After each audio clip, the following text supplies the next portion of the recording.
Welcome to the Money Maven Project podcast. If you're here to learn how to obtain freedom over your time and money through real estate investing, you're in the right place. Create the life you want by living with intention and becoming a Maven in mindset, money, and real estate. Now, here's your host, Justin Monk. Hey, this is Justin Monk with the Money Maven Project podcast. Super excited. Today, we've got Jason Yarusi on with us today. Did I say that right? You did. You're good. Nailed it.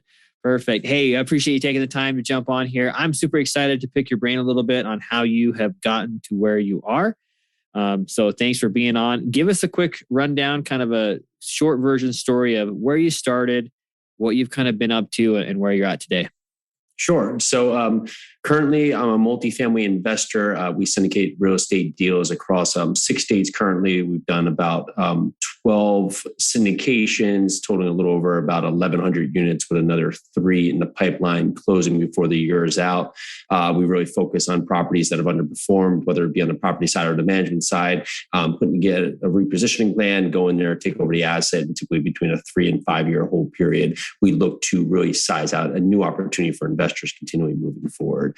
Come from a number of different backgrounds, of course. Lived in New York City for 13, 14 years. Had opened some restaurants, opened a brewery there, was into that life and that mode. Hurricane Sandy happened out where in New Jersey, where I grew up. My father had a small niche business where he still does. He lifts and moves houses. He's done that for a lot of years, and he actually did this. And so Hurricane Sandy happens. There's hundreds of thousands of homeowners that need to get their home elevated to be hopefully not flood again, be FEMA compliant. So that's happening. I'm doing what I'm doing in New York.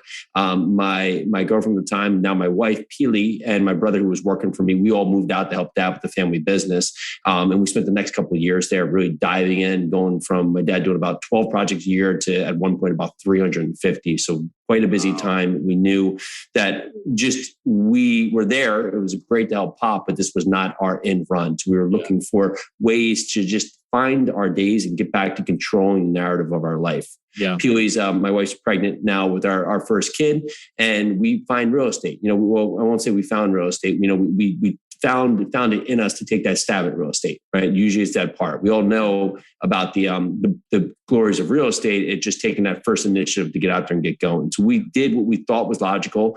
Pili got a real estate license. I started flipping homes, and here we go, right? So we're flipping wholesale, and we just found that we're so busy helping pop, and here we are just comboing on top of us a lot of activity, right? So we go from having no time to less time while having a kid coming into the world. Yeah. So quickly learned that, okay, this is good. We're doing fine with this, but this isn't it. What is it?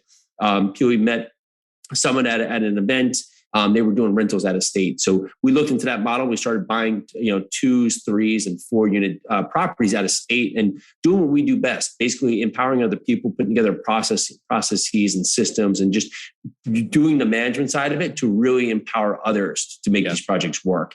Yeah. And that was great. But we quickly realized that the economies of scale was going to be nuts. We were trying to really grow to the capacity we want and have all these properties all across town. So came upon large multifamily, and that was where that light bulb went off, where we said, whoa, this is something, right? Because just even in the restaurant world, if you're doing a 12-seat restaurant to a 100-seat restaurant, it's typically the same thing. It's just you get more economies of scale when you go into that bigger property. Well, it's the same thing with multifamily property. So we knew as we scaled up here, it would give us more opportunities to move the lever just that much more by doing a lot of these push and pull tactics and be able to set teams going.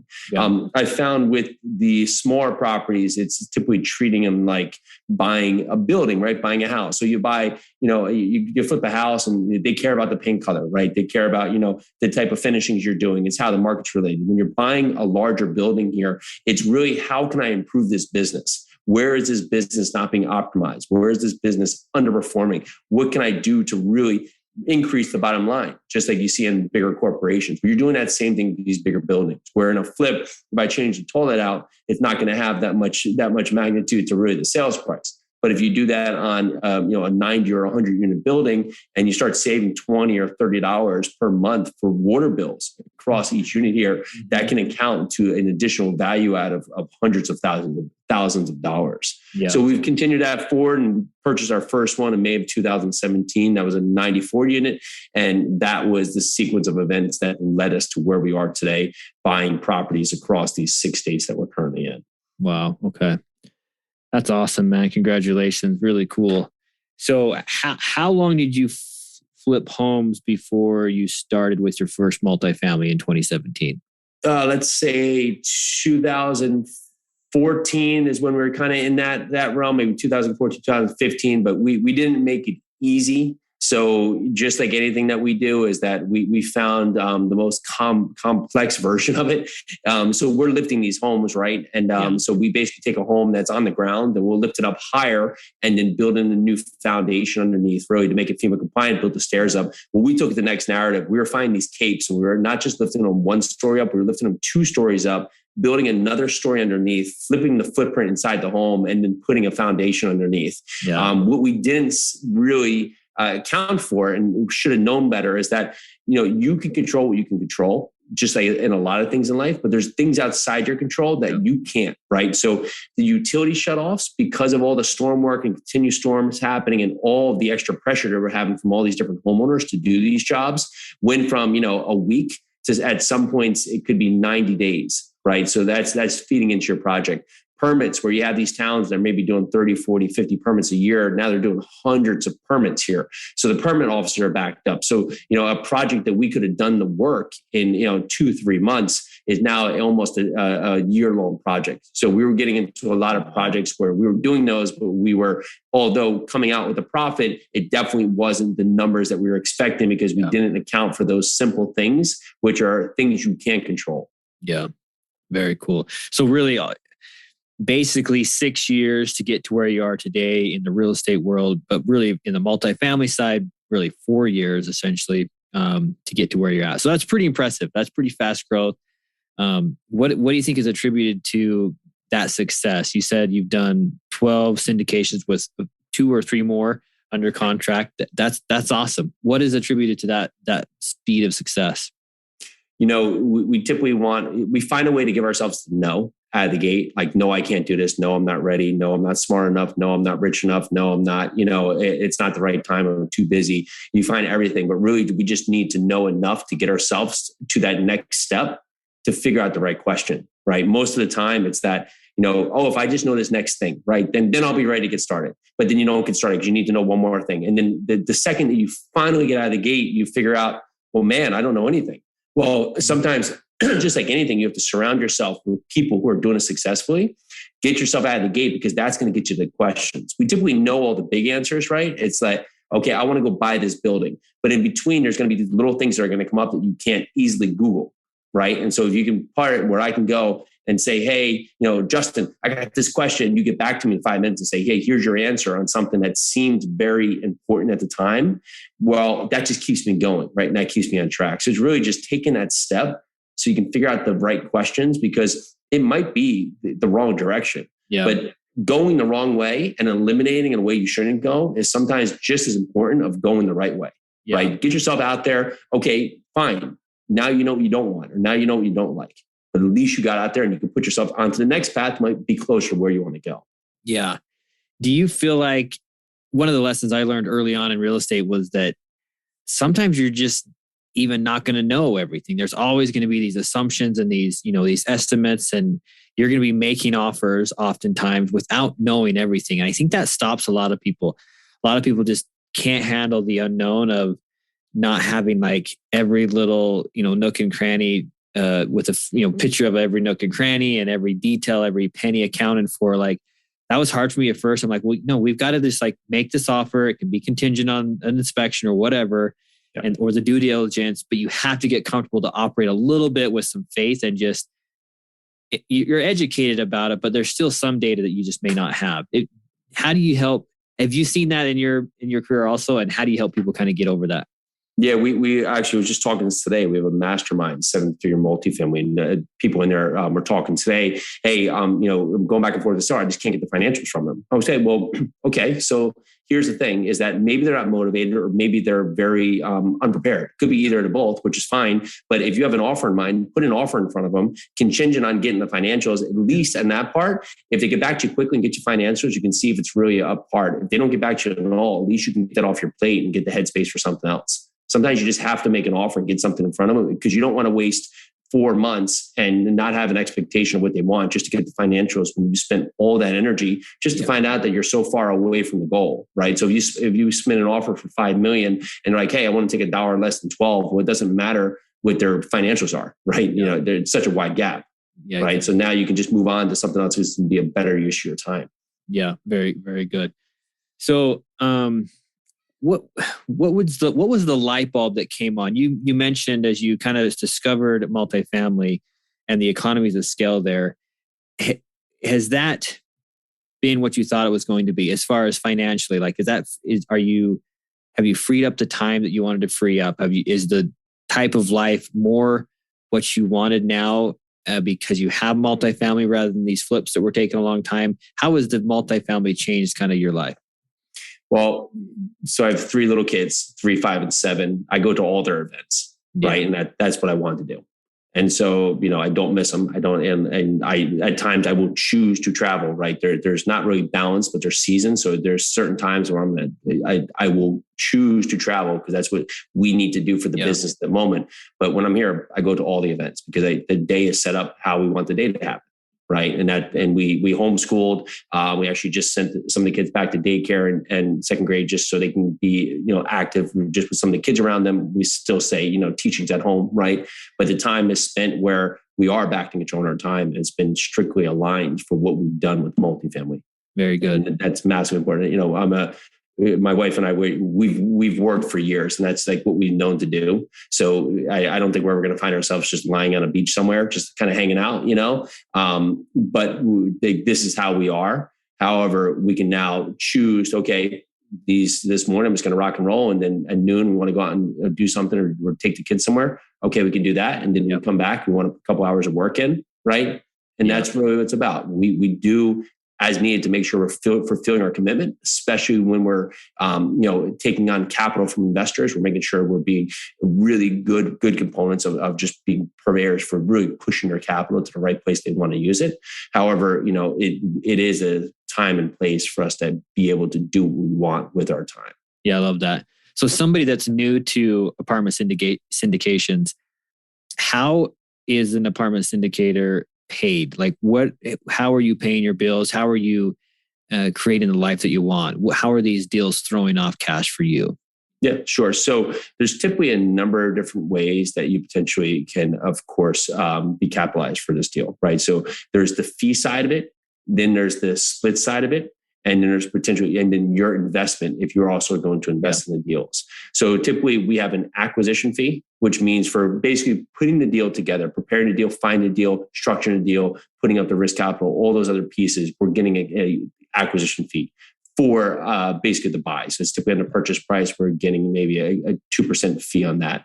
Past that, we're going to get an asset management fee. And that asset management fee is for handling the operations, the day-to-day, working with the team, the property managers.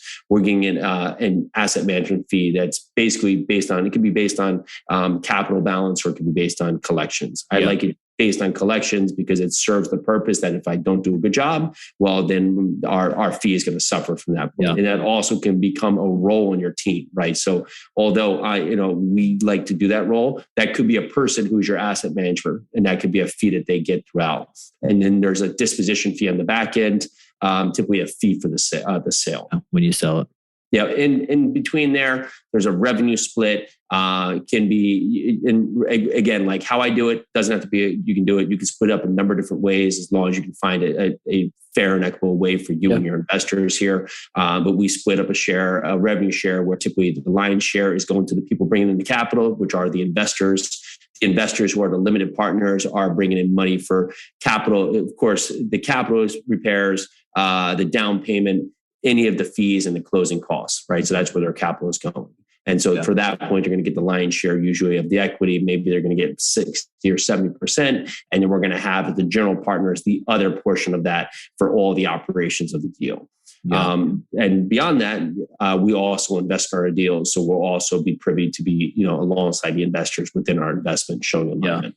So lots of different avenues for money to flow to you, which is awesome. And one thing that blows me away with multifamily is just how the term making money is real, because, and what I mean by that is you literally make money out of thin air. And let me explain myself. So from what I understand, if multifamily, right, you find a value add multifamily, you improve the efficiencies, you raise the rents, you do some rehab, you improve that property, and all of a sudden it's now the value is based on what it's producing as a business, right?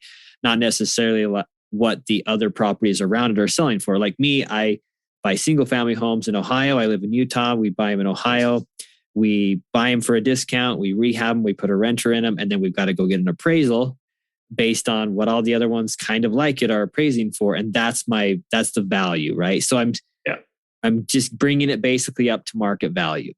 But what's really powerful in the multifamily side is there's just all of a sudden this property within sometimes as little as a year can all of a sudden appraise or be valued so much more by a lender or an investor because it's operating so much more efficiently. It's bringing in so much more cash. And that, I think, is, in my mind, that's the power of the multifamily side, is just how you're able to just take these properties and make money out of thin air just by improving the efficiencies of the property. I'll give you a real case study. As we actually just refinanced the property we brought 13 months ago yesterday, brought it for around 5 million, 48 units, just appraised at 8.2 million in a year, just based on the improvement operations. We had about a $275, give or take, rent bump that happened across units. There was a lot of meat in the bone, really nice building here, but we were able to pull out all of the investors' equities back, all their capital contributions back in their pocket. They're still in the deal. Right. And now they can either go out and invest in another property, gain a couple of properties at the same time, or do something else with that money. Right. But that's the power of just being able to compound on a property. Right. You do these things where it gives you more capacity. Like the same thing, like I talk a lot about the changing toilets, but we did that in our first building. Right. And 94 units, change out all the toilets, the low flush toilets, change out aerators, faucets, fix leaks, and just focused on that. Cut our water down, I think it was 30%, right? 25, 30%. But that based on, at the time, it was a 7 cap where the market was. Crazy how things have changed. Yeah. But the value just by doing that was $340,000 in value just by changing out toilets, right? Something like that. You wouldn't even be like, no way. But just doing that, changing toilets and just reducing your water bill, here your property is worth, over $250,000 more. Yeah. Yeah. You can increase the value of the property by doing one of two things, right? Increasing the revenue, the rent coming in, or decreasing expenses, right? That's essentially what we're doing. Anyway, anything you can do to adjust those two numbers adds value in the eyes of investors, of lenders, of whoever. And that's just amazing to me. It's just taking a business that's operating inefficiently and making it operate more efficiently, and boom, there's your value. And those numbers are amazing to me. What did you say? Between somewhere 5 million you purchased, and then it was 8 million. Yeah, craziness. That's life-changing money right there. That's huge. And I think that's why everybody, no matter where you're at in your real estate journey right now, if you're wholesaling, trying to build capital so you can start flipping or whatever, I think ultimately you need to be learning about multifamily. You need to be learning about syndication, because I think that's where these big bumps in your income and your wealth happen are going to be in these bigger deals. There's just no other way around it. At least that's my feelings on it. I don't know. Maybe you have some other thoughts and others. For other people that are just getting into real estate, I just feel like everybody should be at least learning about syndication and multifamily so that one day they can get there. Because I think that's where the real wealth can be generated. Well, you're talking about, with the flipping and the rentals right now, but you see these bigger REITs, they're buying up the world, right? They're buying up all these homes. They're doing it for a reason now, is because all the first-time home buyers are basically priced out. right? And so there was an article in CNBC, I think yesterday, the day before that, just for September, rental rates are up 10% on basically all household incomes because everybody's getting priced out here, having to go into homes. We're already I think we're at like a 4,000 unit deficit every year of what's being built. So now we have less homes, less places for people to go, less apartment units. So now it's becoming more costly for people to live there, right? And that's not going to stop. And that's why you're seeing, this build to rent model. You're seeing a lot of these multifamilies trade at these numbers here because there's a scarcity in supply. Now, has this been here for a while? Yes. Right. It's been, since 2008, 2009, where they were overbuilding. Now we've basically not kept up every year after that because everybody, got their hand burnt on the oven, right, or on the stove.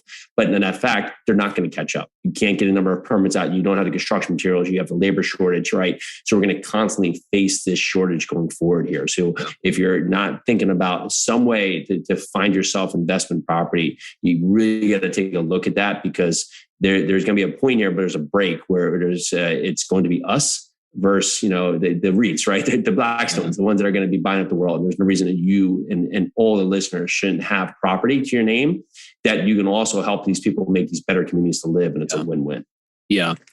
So let's say somebody taking this to heart and they want to get into multifamily syndication and they're just like, they're probably thinking exactly what I was thinking when I initially started. And I have not successfully syndicated a deal yet, but we've made some offers. We've been dabbling in it. We've been trying to figure it out. But I'm sure that there's people out there who are like, how do I even do this? I'm just, just me. I don't really have investors. I don't even know how to find a deal. How am I going to be making offers on multi-million-dollar properties? What do you say to somebody like that? Well, first thing is simple. Like they're listening to your podcast right now. There's this information out there. So just dial in and get focused, right? Typically the reason we don't take action is that, if I was like, okay, maybe I'll try this multifamily thing, but at the same time, maybe I'll try tax liens, wholesaling, Airbnb, you figure the mix. I'm going to be everywhere, but anywhere. Right. And so get really dialed in with multifamily, listen to it, see how other people are doing it so it can become real to you.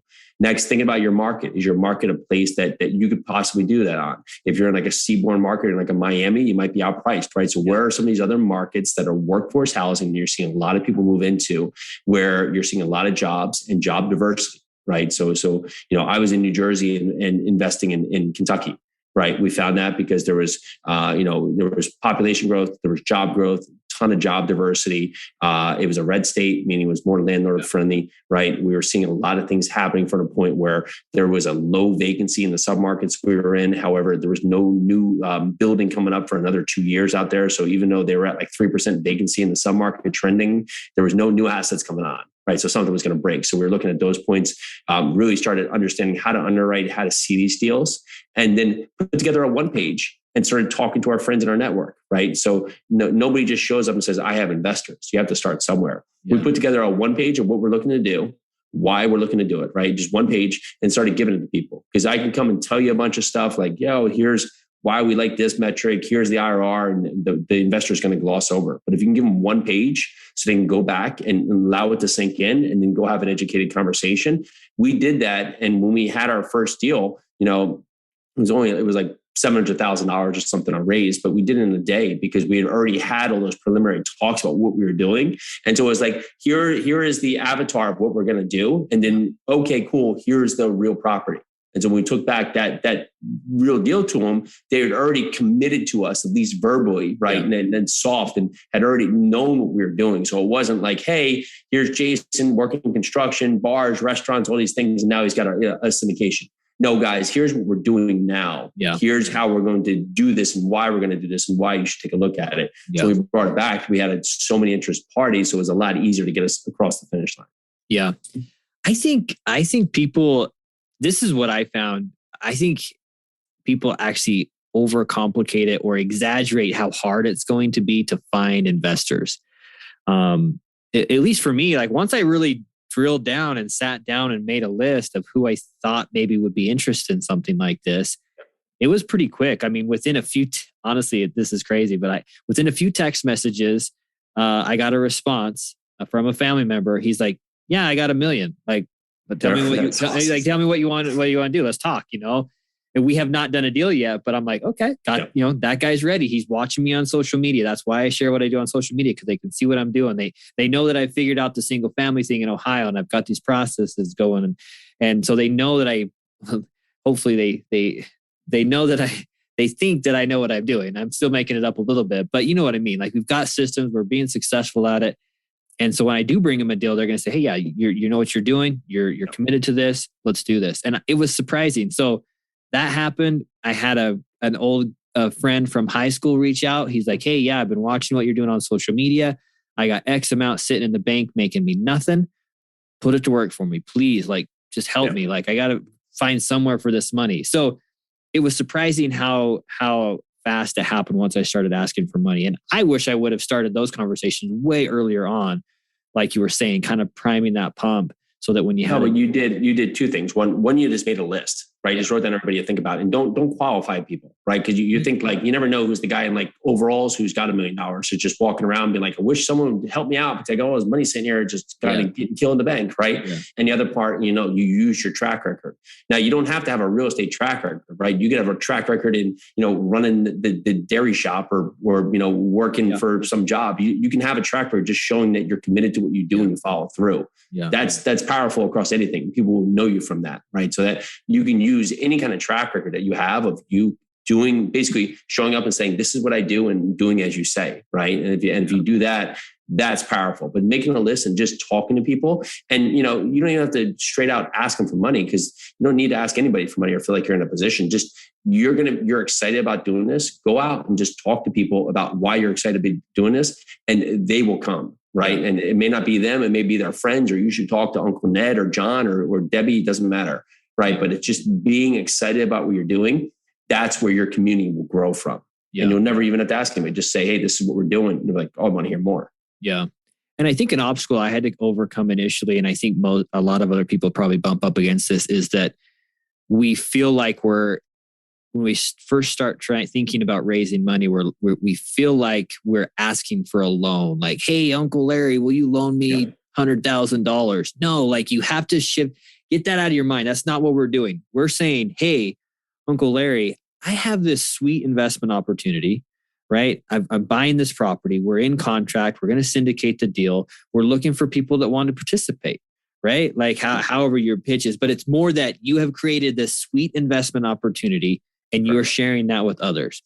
That's really what you're doing, because people are, even my dad, he said one day he was talking to a financial advisor. He's like, yeah, we try and get between 4% and 6% on our, investments. And I'm just like, what? Like, we can do way better than that in real estate. And that's what people all across the nation are up against. Yeah, I got this $1 million and I got it invested with my financial guy, and he's making me 4 to 6%. And there's way better places for that. So you're creating a better opportunity, I think.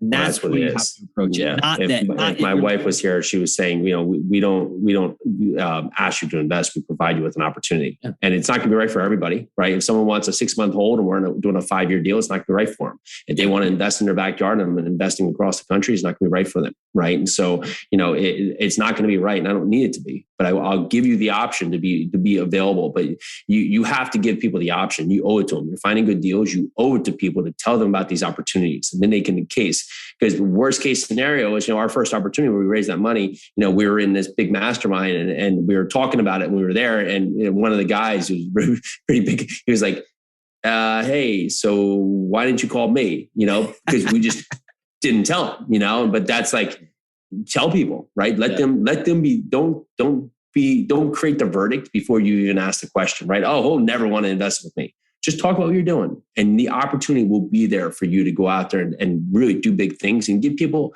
the option of being part of these great deals. And you're right, like 4%, like, you're barely tracking inflation, right? So in that part, if you look at it today, like, multifamily is great because you cash flow, appreciation, depreciation, debt pay down, tax advantages, portfolio diversification, right? There's a lot of ways for people to win. They could be any or all of them could be important to them. It could be beneficial to them. They don't know that unless you tell them what you're doing. Yeah.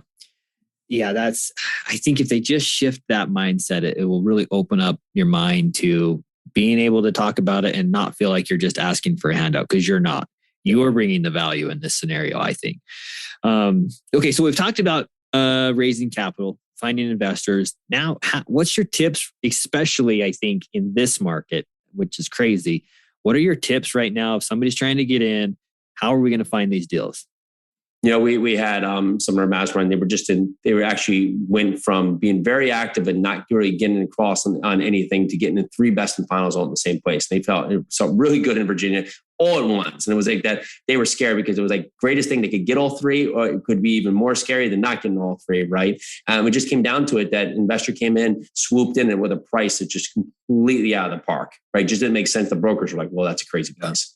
Right. And they just couldn't get it. Right. And that's just going to happen because your dollar is not the same as everybody else's dollar. There might be someone that's a 1031 that's going to come in there, or someone just needs to put money to work before the end of the year. Yeah. You don't know. All you can do is analyze deals based on what you can do, but you have to put yourself in a position to have a lot of tools in your tool belt. So of course the brokers. Right now, at start, are you going to get to all the privy deals when it comes up? No, but you have to show the broker that you're there to stay, respond to them, be communicative with them, get back with them, and then talk to them about what they have working. And eventually those deals will come. Yeah. But you can also direct to seller. You can go through management companies, right? So property managers are a great resource because they're managing assets where either the owners need to sell. It's at the end of their hold, maybe a partnership dispute, they're underfunded, you name it, right? So they're a good viable resource from them. You can do a number of things. We've gotten deals, of course, there's direct to seller through mailing, walking next door, brokers, property managers, had a cost seg person bring me a deal. My lender actually brought me the deal we have in Little Rock, right? He was from there. He just said this deal is not being marketed well. It literally was being marketed by a single family agent, right? For a property, typically the person buying a single family home is not looking at a multifamily property, So we walked into that one. So having a number of different resources, knowing the brokers are going to be the biggest pull. However, you will have opportunities to find deals from a lot of different parties, but you have to just be telling what you're doing. Just like your investors, tell people what you're doing and tell them what you want. Be specific because it will help them. If you say, I want to buy multifamily properties, that could be, a 2-unit or a 700 unit. They don't know the difference. It could be Class A, just built Core Plus. It could be a Class D property, in a war zone, right? But if you give them parameters, what you're looking for 75 to 100 units in the Southeast or South Central submarkets, built between 1970 and 2010, workforce housing, 80% or better occupancy, right? Now people are like, okay, I got it. Yeah, no, that's exactly right. I think you're going to have to just network and get the word out of what you're doing.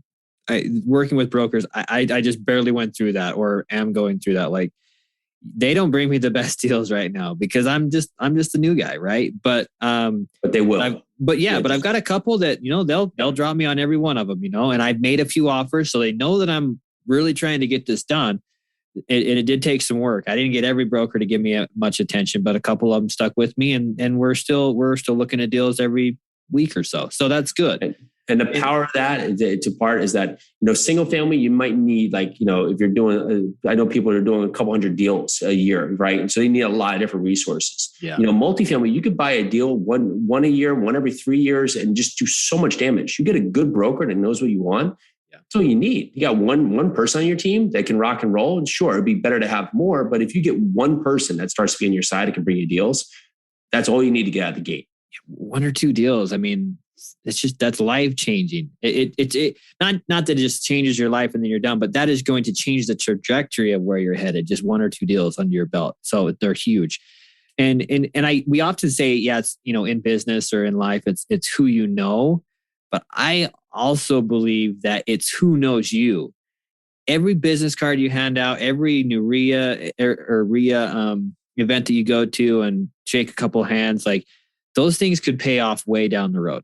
I have found investors or lenders through, my banker, through the local real estate, RIA chapters. I've found private money lenders. I have found wholesalers that are going to start sending me deals. Like it's just crazy how as soon as I get out there and just start doing things, then people, oh yeah, I know this guy. I know Justin. He's trying to syndicate a deal. I just bumped into this. My crazy uncle, he's having a partnership conflict on this 12-unit property and he wants to get out of there. So all of a sudden, boom, there it is. You just never know when that work that you're laying, that foundation that you're laying is going to pay off. And so you just have to get out there and be known, get attention. And it'll bring, stuff will eventually come to you. At least that's what I've seen in my career so far. No, you're 100% right. The more that you can talk to, the more people that can be out there and help you. Right. And that's why you just have to tell them exactly what you're doing. If you think about it from the other way, is that if you're sitting here hoping it's going to come to you, there's someone out there who's doing it, right? Going out there and making it happen. Yes. So even like, the podcast. So it's great. So, hopefully, I'm exposed now and opened up to your audience, right? Same thing now. Then and it's a new way that people can meet new faces, right? And when you talk to people, it's a new way for them to meet you. And then they have that network too. I started with one person who was investing in our deal, and this is great. Next thing you know, I got another brother in there. Next thing I know, I got another brother. Next thing I know, I got a cousin. Next thing I know, I got a cousin. I was like, well, geez, I'm on a whole deal just funded by your family here. After a while, because it just keeps coming one after the other and the other. Yeah. But it was just, you show up, you talk to one, you tell them what you're doing. They're like, man, this, even if it's not right for them, they might say, hey, it's not right for me, but it is right for someone else. Right. So you can always leave the conversation. If it's not right for them, do you know anybody else who this might be right for? Yeah. No, it's exactly right. And I don't think there's any wasted effort. There's no wasted effort when you're talking about real estate and letting people know what you're doing and what you're looking to try and accomplish. I think that's huge. So finding deals, we've talked about finding investors. We've talked about finding deals. What do you say to people that just look at the multifamily sector right now and just like, yeah, everything's too expensive. It's all overpriced. It's too competitive. Never going to be able to pull this off. What do you say? Well, in some ways it's true. In some ways it's not, right? There are still opportunities there. But if you look at here, where the treasury is, where interest rates are, right? Where now the rent growth is at, is it really overpriced? Is there room to grow? We'll never know, right? I know people that have been saying it's we're at the peak since 2018, right? And they've been sitting there hanging out. Yeah. Now we have a lot of different reasons why this can continue to go. Yeah. You definitely can't outshoot your underwriting, right? You don't want to be, offering off, your third year pro forma. But however, there is still a ton of opportunity to find opportunities. Yeah.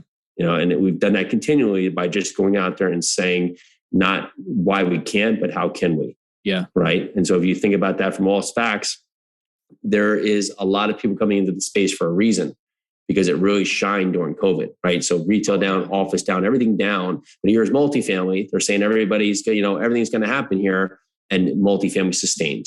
Yeah. Right. And the same thing happened, in 2007, right? We've had 35 years, I think, of rent growth on BC assets. We had one dip, 2%, in rent growth in like 2007. Of like 2%, right? And so you think about it, like, that's it. Like, that's been our dip, right? In like 35 years of rent growth here. Yeah. So because where are people going to go? I mean, and so if you can provide a good product, a good community, you can put on there and have cash flow, you can have reserves and long-term debt. As long as you can find those three components to your business plan, you're going to be in a good spot to be able to succeed. Yeah. I mean, it might, if all you're doing is looking on LoopNet for your deals, you're probably going to just find the stuff that's already been fixed up. It's already been, the value's already been added. You may not find the deals that make sense for you there. But getting, like we talked about, getting into the network where mom and pop, owners are coming to you, or properties that are struggling in some way, that's where you're going to find those discounted deals. But I think even with all that, you just have to figure out a way to solve the problem. I think the money is so cheap right now, and the future looks so good right now. And in real estate, with time, real estate is very forgiving. So even if it's very tight initially, it can be over time. You can start to expand. Rents are going to go up. You can improve your property, whatever you got to do. It just seems like it's very forgiving down the road. So I was listening to an interesting fact. It was that, usually the short-term horizon is where people get hurt, but over a course of 10 years, trailing 10 years for decades now, multifamily has always succeeded something to it was like a 15% annual return, on your investment, as long as you can have a long-term horizon, to your point. And that comes down to just what you're doing for your business plan. Just make sure you're not exposing yourself to a lot of factors. Just like I was talking about the, utility shutoffs and the permits that are out of my control. Don't expose yourself to a lot of things that put everything else in control of your destiny. Yeah. Yeah. Because in 10 years, even an overpriced property right now will generate a lot of wealth for you over time. It's just so powerful. So definitely be careful. Don't take any unhedged risks and uncalculated risks, and stick to the principles that we know are sound in multifamily investing. And I think you'll be just fine. And jump in and take that risk. So this has been good. It's been super helpful. We'll ask a few more questions here and then we'll wrap it up. But so somebody that's trying to get into real estate, in general, not necessarily just multifamily, but they're trying to jump in. What was some advice you'd have for them?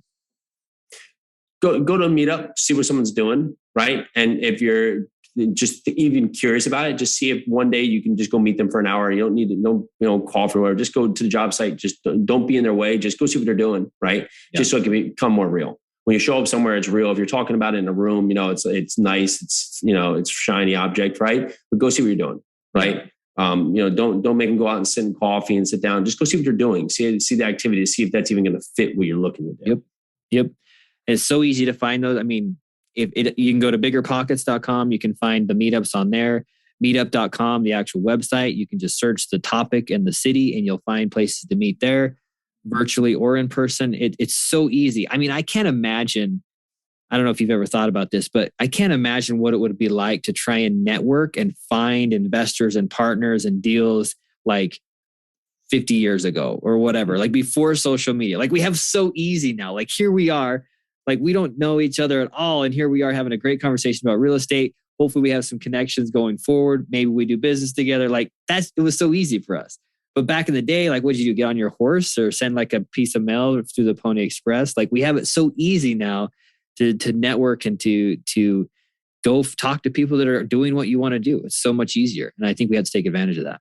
Yeah, it goes both sides. There's so much information available. Just don't get yourself lost in all kinds of information. Yeah. Find something that sticks with you. Go out and try it. Yeah. There you go. And if it doesn't work, okay, go find something else. If you don't like it, go find something else. But at least give it a try. If you put all this time and energy into it, give it a moment to at least try it out and see if it's right for you. Yeah, be patient with it. Yep.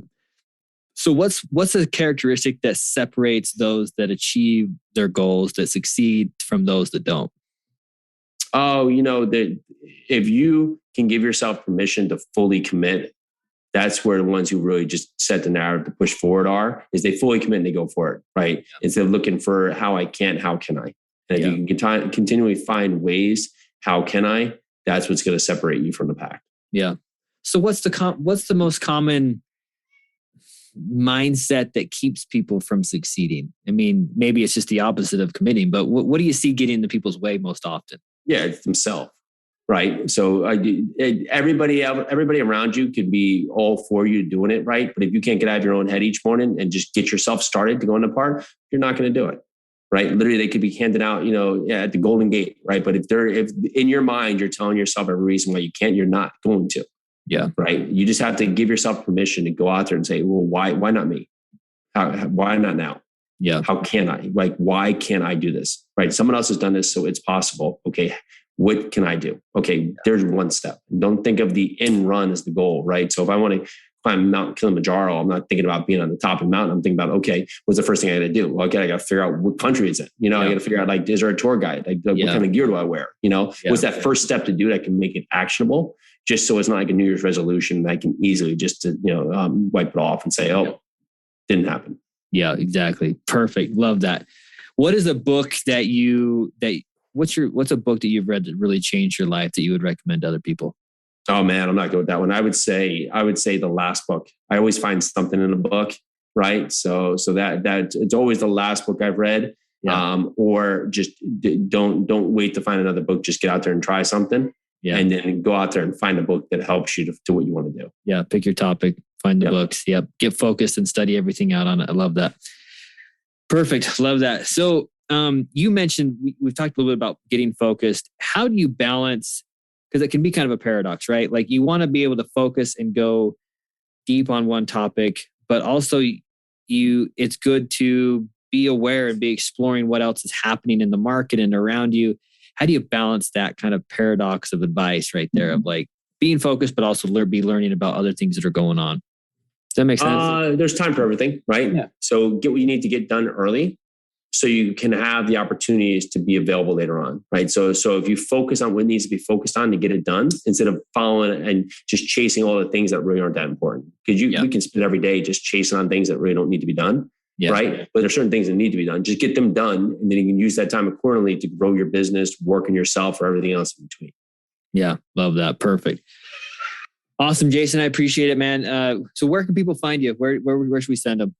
Yeah. So you can go over to Yarusi Holdings right there. You'll find everything about us, our investments. You want to talk about investing with us, want to talk about the mastermind, you can find it all there at yarusiholdings.com. Perfect. Okay. All right. Any parting advice before we wrap it up? No, it's been great. Just get out, take action. You're not going to regret it. Thank you, Jason. Very, very much enjoyed the conversation. Thanks for listening to the Money Maven Project podcast. A true Maven shares knowledge with others, so be sure to share this podcast and leave a review. Thanks so much, and until next time, live life with intention.